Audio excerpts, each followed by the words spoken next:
Subscribe करिए हमारे channel target UP TET CTET को और बेल आइकन को दबाइए। हेलो फ्रेंड्स, स्वागत करती हूँ मैं आप सभी भावी अध्यापक एवं अध्यापिकाओं का आपके अपने channel target UP TET CTET में। दोस्तों, आज की इस वीडियो में हम देखने वाले हैं आप लोग के डीएलएड सेकेंड सेमेस्टर का विज्ञान विषय का सिलेबस। दोस्तों, विज्ञान विषय में आपको कौन कौन से टॉपिक पढ़ने हैं ये आप लोगों के लिए जानना बहुत जरूरी है। कितना सिलेबस है और आप सभी लोगों को पता है कि ये 25 नंबर का पेपर होता है। तो चलिए स्टार्ट करते हैं। सबसे पहले यहाँ पर देखिए, सबसे पहला टॉपिक आपको पढ़ना है पृथ्वी और आकाश, सौर परिवार एवं तारामंडल, छाया एवं ग्रहण, आकाशीय पिंड, पृथ्वी पर जीवन की उत्पत्ति के कारण तथा अन्य ग्रहों पर जीवन की संभावना, भारत व विश्व के अन्य देशों के प्रमुख अंतरिक्ष अभियान। तो आपका जो पहला लेसन है आपके साइंस में, वो अगर आप देखोगे ध्यान से तो आपको लगेगा कि ये पूरा जियोग्राफी हम पढ़ रहे हैं। तो बिल्कुल सही है, ये पूरा जो आपका विज्ञान विषय का पहला चैप्टर है ये पूरा आपको भूगोल विषय की तरह ही पढ़ना है। जैसे इसमें सौर परिवार के विषय में, 8 ग्रहों के विषय में आपको पढ़ना है और कौन कौन से आकाशीय पिंड हैं अंतरिक्ष में। इसके अलावा पृथ्वी पर जीवन की उत्पत्ति कैसे हुई और पृथ्वी के अलावा अन्य ग्रहों पर भी क्या जीवन की संभावना है जिसको तलाशा जा रहा है। तो इन सभी के विषय में आप पढ़ेंगे और अपने देश में के प्रमुख अंतरिक्ष अभियान के विषय में, विश्व के प्रसिद्ध अंतरिक्ष अभियानों के विषय में भी आपको जानना है। इसरो के विषय में आपको जानना रहेगा। तो इन सभी के विषय में हम विस्तार से जब पढ़ाएंगे तो पूरा अच्छे से पढ़ाएंगे आपको। यहाँ पर दोस्तों कल से आपकी क्लास चलने लगेगी साइंस की भी। अब इसके बाद यहाँ पर देखिए, मृदा और फसलें, फसल चक्र, कृषि पद्धतियां तथा उसके उपकरण, कीटनाशक प्रयोग व पर्यावरण पर उसके दुष्प्रभाव, मृदा अपरदन व संरक्षण, कृषि विधियां।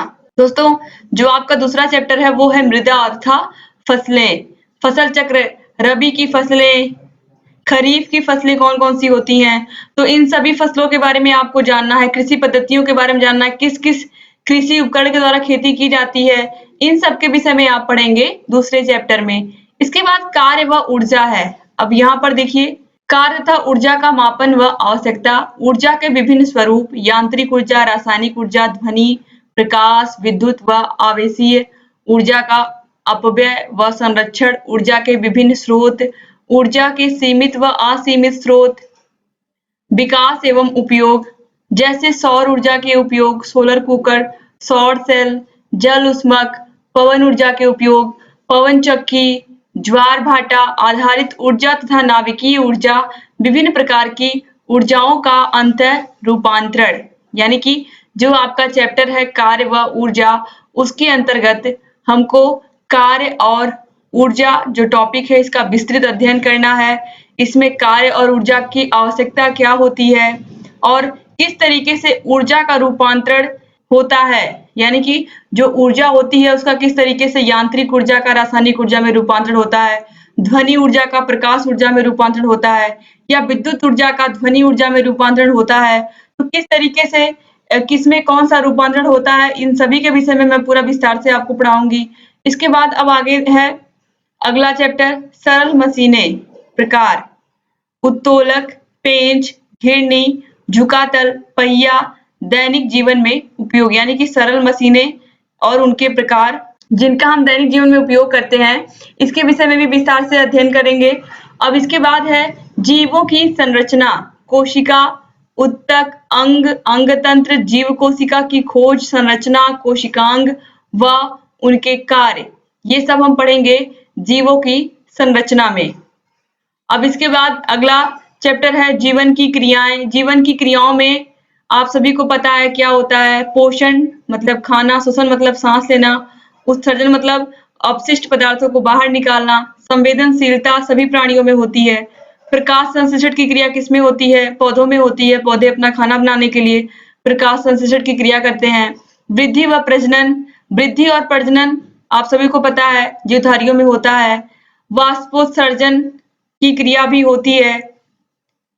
अब इसके बाद दोस्तों अगला चैप्टर है मानव शरीर के अंग एवं कार्य, मानव कंकाल, पेशियां एवं पेशीय गतियां, दांतों की संरचना, पाचन तंत्र, परिसंचरण तंत्र, इन सभी के विषय में हम पढ़ेंगे। मानव शरीर के कौन-कौन से अंग हैं और किस-किस अंग के कौन-कौन से कार्य हैं, मानव कंकाल, पेशियाँ, पेशी गतियाँ, इन सभी के विषय में हम विस्तार से विज्ञान विषय में अध्ययन करेंगे। इसके बाद भोजन, स्वास्थ्य एवं रोग, यानी कि जो भोजन हम खाते हैं उसमें कौन-कौन से पोषक तत्व होते हैं। यहाँ पर देखिए प्रोटीन, वसा, कार्बोहाइड्रेट, विटामिन तथा मिनरल्स के विषय में अध्ययन करना। संतुलित आहार क्या होता है? पोषक तत्वों की कमी से होने वाले रोग, कौन-कौन से रोग हो जाते हैं, किन-किन पोषक तत्वों की कमी से। परिवेशीय स्वच्छता एवं स्वास्थ्य, संक्रामक रोग व उनकी रोकथाम, टीकाकरण अभियान, इन सभी के विषय में हम पढ़ेंगे भोजन, स्वास्थ्य एवं रोग विषय के चैप्टर के अंतर्गत। इसके बाद है तत्वों का वर्गीकरण, यानी कि यहाँ पर देखिए केमिस्ट्री विषय भी आ गया। जब केमिस्ट्री होता है रसायन विज्ञान। तत्वों का वर्गीकरण परमाणु, परमाणुवीय संरचना, संयोजकता, रासायनिक अभिक्रिया, रसायन की भाषा व रासायनिक सूत्र के विषय में भी पढ़ेंगे। इसके बाद पास पड़ोस में होने वाले परिवर्तन, नियमित व अनियमित तथा भौतिक व रासायनिक परिवर्तन, इन परिवर्तनों में ऊर्जा उष्मा का आदान प्रदान। दोस्तों रासायनिक परिवर्तन, भौतिक परिवर्तन आप सभी को पता है, दूध से दही का जमना, इसके अलावा किस तरीके से पानी का बर्फ में जमना। तो इस तरीके से जो भौतिक और रासायनिक परिवर्तन होते हैं इसके विषय में हम विस्तार से अध्ययन करेंगे पास पड़ोस में होने वाले परिवर्तन के अंतर्गत। इसके अलावा दोस्तों यहाँ पर अब देखिए एक चैप्टर और है, अम्ल, क्षार व लवण, पहचान व विशिष्ट गुण, यानी कि अम्ल कौन-कौन से होते हैं, क्षार और लवण, इनकी पहचान कैसे की जाती है और इनके कौन-कौन से गुण होते हैं। तो इन सभी के विषय में भी हमको डिटेल में पढ़ना होगा सेकेंड सेमेस्टर के विज्ञान विषय में। अब देखिए इसके बाद बहुत ही सरल टॉपिक है और बहुत ही आसान टॉपिक है जिसको आप लोग शुरू से स्कूल में पढ़ते हुए आ रहे हैं और वही सारी चीजें आपको इस टॉपिक में भी पढ़नी है। दोस्तों हम लोगों ने हर एक सब्जेक्ट का सिलेबस बता दिया है। अगर आपने उन वीडियोस को नहीं देखा है तो उन सभी का लिंक मैं डिस्क्रिप्शन बॉक्स में इसी वीडियो के नीचे दे देती हूँ।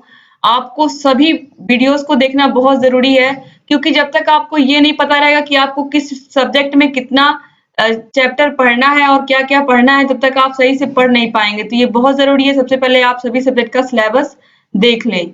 अब देखिए यहाँ पर है पर्यावरण प्रदूषण, जल, वायु, ध्वनि तथा मृदा प्रदूषण, यानी कि हमको जल प्रदूषण के बारे में पढ़ना है, वायु प्रदूषण के बारे में पढ़ना है, ध्वनि प्रदूषण के बारे में पढ़ना है, मृदा प्रदूषण के बारे में पढ़ना है।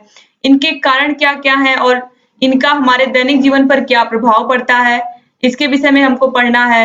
इसके बाद है प्राकृतिक आपदाएं एवं कारण। प्राकृतिक आपदाओं का मतलब कहीं बहुत बाढ़ आ गई, हमारे देश में तो अक्सर ऐसा होता है, बहुत सारे राज्यों में बाढ़ आ जाती है बारिश के मौसम में। इसके अलावा भूकंप आ जाना, बादल फटना, ये सभी क्या है, ये सभी प्राकृतिक आपदाएं हैं। इनके क्या-क्या कारण हैं, किस तरीके से उपाय किया जाए कि ये आपदाएं ज्यादा ना आए। इसके अलावा इनका किस प्रकार से हम प्रबंधन कर सकते हैं। यहाँ पर देखिए भूकंप, तूफान, बाढ़, सूखा आदि, ये जो भी आपदाएं हैं इनका किस तरीके से इनका हम उपाय करते हैं, किस तरीके से हम उपाय करते हैं कि आपदाएं अगर आए तो हम सुरक्षित रहें और किस तरीके से अपना हम प्रबंध करते हैं। तो इन सभी के विषय में भी हमको विज्ञान विषय में पढ़ना है। दोस्तों उम्मीद करती हूँ कि आपको ये पूरा सिलेबस समझ में आया होगा विज्ञान विषय का, और इसमें जितने भी टॉपिक हैं वो सब बहुत ही महत्वपूर्ण है। 25 नंबर का पेपर है और 25 नंबर पूरी कोशिश करनी है कि आप लोग 25 नंबर तक पहुंचे, क्योंकि 25 नंबर के पेपर में दोस्तों आप जितना अधिक से अधिक कर पाए उतना ही अच्छा है, क्योंकि रिस्क बहुत रहता है। 12 नंबर हर हाल में आपको लाना होता है, तो इसलिए जो 25 नंबर के पेपर होते हैं उनमें विशेष रूप से ध्यान देना चाहिए कि आप लोग के मार्क्स पूरे क्वेश्चन आप सॉल्व करके आओ। जब पूरे क्वेश्चन सॉल्व करके आओगे तो निश्चित रूप से अच्छे मार्क्स आपको मिलेंगे। तो दोस्तों यहाँ पर विज्ञान विषय की बात मैं कर रही थी, अब कल से आपकी इसकी क्लास चलेगी, यानी कि विज्ञान विषय में चैप्टर 1 आपका कल से स्टार्ट हो जाएगा। उम्मीद करती हूँ कि आपको ये वीडियो अच्छा लगा होगा। अगर अच्छा लगा तो प्लीज वीडियो को लाइक कर दीजिए, और अगर अभी तक आपने हमारे चैनल को सब्सक्राइब नहीं किया है तो प्लीज सब्सक्राइब कर दीजिए और घंटी के निशान को जरूर दबा दीजिए, जिससे हम जो भी नई वीडियोस बनाते हैं उसका नोटिफिकेशन आपके पास समय से पहुंच जाए और आप हमारी सभी वीडियोस को देख लें। दोस्तों अगर अभी तक कहीं भी आपको किसी भी टॉपिक में कहीं कोई प्रॉब्लम आई है और आपको कोई चीज समझ में नहीं आ रही है तो प्लीज आप लोग कमेंट बॉक्स में कमेंट करके बताइए। हम आपकी सभी समस्याओं को दूर करेंगे और आपको जहाँ कहीं भी प्रॉब्लम है, हम आपके सभी डाउट्स को भी क्लियर करेंगे। बस लगातार आप लोग कमेंट बॉक्स में कमेंट करके हमें बताते रहा करिए आपको कौन-सा विषय पढ़ना है, किस विषय में कौन-सी दिक्कत है और लगातार ऐसे ही आपकी सभी समस्याओं को हम सॉल्व करते हुए रहेंगे। वीडियो पूरा देखने के लिए आप सभी लोग का बहुत-बहुत धन्यवाद। ऐसे ही हमारे चैनल से जुड़े रहिए और लगातार ऐसे ही कमेंट्स करते रहिए। और दोस्तों, मिलते हैं नेक्स्ट वीडियो में, तब तक के लिए जय हिंद।